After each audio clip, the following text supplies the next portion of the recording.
Divorce കിട്ടാൻ 3 മാസം കൂടി വേണമെന്ന് അവര് പറഞ്ഞല്ലേ? അത് കിട്ടിയതിനു ശേഷം നിശ്ചയം നടത്തിയാ പോരെ? അതെ മതി. എടാ അവര് പറഞ്ഞില്ലേ അത് അന്ന് നല്ലൊരു ദിവസമാണെന്ന്. ആ ദിവസം ഇല്ലെങ്കിൽ പിന്നെ ജീവിതത്തിൽ നല്ലൊരു ദിവസം ഇല്ലായിരിക്കും അല്ലേ? ഇത് ശരിയാവില്ല സുഭാഷ് ചേട്ടാ.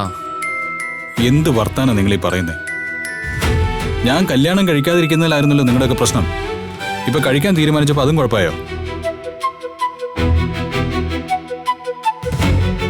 സുഭാഷ് ചേട്ടൻ വിവാഹം കഴിച്ച് കുടുംബമായിട്ട് കഴിയണം. പക്ഷെ അത് എങ്ങനെയാണോ വേണ്ടതെന്നതിലാ സംശയം. ആ വീട്ടുകാർ എന്തൊക്കെയോ മറക്കുന്നുണ്ട്, അത് ഉറപ്പാ. അതെ, കറക്റ്റ്. നിധി പറഞ്ഞ ശരിയാ.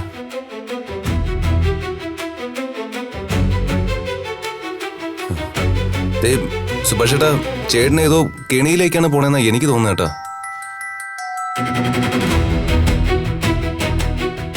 എടാ അങ്ങനെയൊന്നും പറയില്ല സുധീഷ്. എടാ ഇവിടെ പറഞ്ഞില്ലെന്നേ ഉള്ളൂ.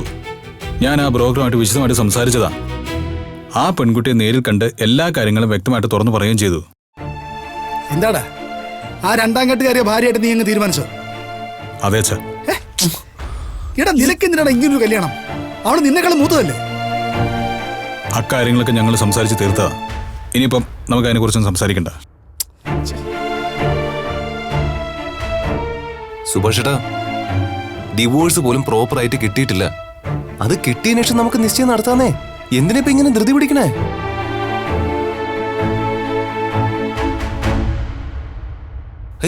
അവരിപ്പോ എന്തായാലും ഇത്രയും വർഷം കാത്തിരുന്നില്ലേ? ഇനിയിപ്പോ കുറച്ചു നാൾ കൂടിയല്ലേ വേണ്ടു. അത് ഇപ്പൊ ചെയ്യാൻ മാത്രം എന്താ ഇത്ര തടസ്സമുള്ളേ?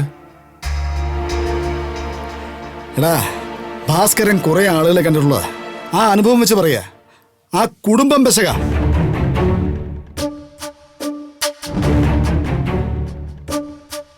അച്ഛനും അമ്മയും അമ്മായിയും ആ പെണ്ണും അടക്കം എല്ലാം കുഴപ്പക്കാരാ.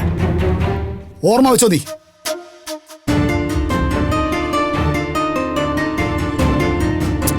എടാ അവർക്ക് അല്പമെങ്കിലും മര്യാദ ഉണ്ടായിരുന്നെങ്കിൽ രണ്ടാം കെട്ടിന് തയ്യാറായി നിൽക്കുന്ന പെണ്ണിനെയും കൊണ്ട് ആദ്യ വിവാഹം നടക്കാൻ പോകുന്ന ചെറുക്കന്റെ വീട്ടിലേക്ക് കയറി വരുമോ? ശരിയല്ലേ? ആദ്യത്തെ വിവാഹം പ്രശ്നമായതുകൊണ്ട് എല്ലാം ആ കുട്ടി നോക്കിയും കണ്ടും ചെയ്യാനാണെന്ന് അവര് പറഞ്ഞില്ല അച്ഛാ. ഓ കോപ്പാ.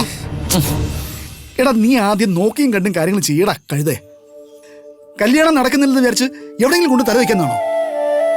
എടാ ഇത് നിന്റെ ജീവിതമാ, നീയാ ശ്രദ്ധിക്കേണ്ടത്. പറഞ്ഞില്ലെന്ന് വേണ്ട.